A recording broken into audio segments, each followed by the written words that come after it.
कल की मीटिंग रह गई चाय बिस्कुट तक ही। चाय बिस्कुट पर इसलिए सिमट कर रह गई कि कांग्रेस ने अभी हाल में 2 दिन पहले कहा था कि कांग्रेस पार्टी के पास फंड की कमी है।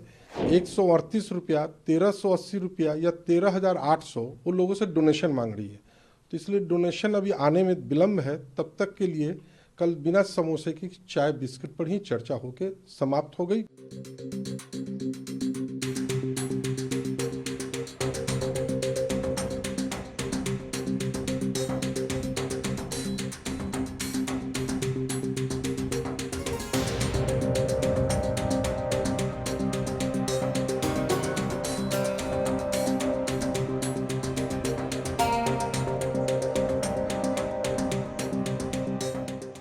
सारे विपक्ष के बड़े नेता आए थे, मुख्यमंत्रीगण आए थे कि सीटों का अलायंस, सीटों का बंटवारा होगा अलायंस में कल ये, परंतु उस पर कोई चर्चा नहीं हो पाई और कल की मीटिंग रह गई चाय बिस्कुट तक ही। मैंने इससे पहले भी एक बार कहा था कि इंडिया अलायंस की बैठक में चाय समोसे पर ही मीटिंग सिमटाई हुई, परंतु कल चाय बिस्कुट पर इसलिए सिमट कर रह गई कि कांग्रेस ने अभी हाल में 2 दिन पहले कहा था कि कांग्रेस पार्टी के पास फंड की कमी है। 138 रुपया, 1380 रुपया या 13,800 वो लोगों से डोनेशन मांग रही है।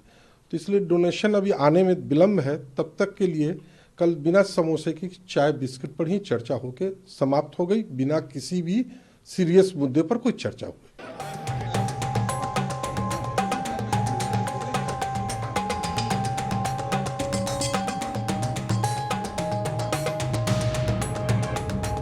नीतीश जी के लिए बिहार का एक एक वर्कर, एक एक कार्यकर्ता चाहता है कि नीतीश जी, बिहार की जनता चाहती है कि देश का प्रधानमंत्री अगर किसी को बनना हो तो माननीय नीतीश कुमार जी बने। इतना डिवीजन है इस अलायंस में कि कोई दावेदार का नाम आगे कर रहे हैं, कोई किसी पार्टी के कर रहे हैं, जैसे आप नीतीश कुमार जी का कर रहे हैं। तो किस तरीके से देखते हैं इंडिया ब्लॉक को आगे जाते हुए, जब शुरुआती में ही इतने डिफरेंसेस? देखिए, जब तक अगर सीटों का बंटवारा अगर नहीं हुआ तो फिर अगली बैठक, जो जैसे कि ममता जी ने भी कहा है, माननीय अखिलेश जी ने कहा है कि 31 दिसंबर तक अगर सीटों का बंटवारा नहीं करती है कांग्रेस तो फिर अगली तारीख पर तो डेट भी नहीं कोई फाइनल कर पाएगा कि हम आ रहे हैं या नहीं आ रहे हैं।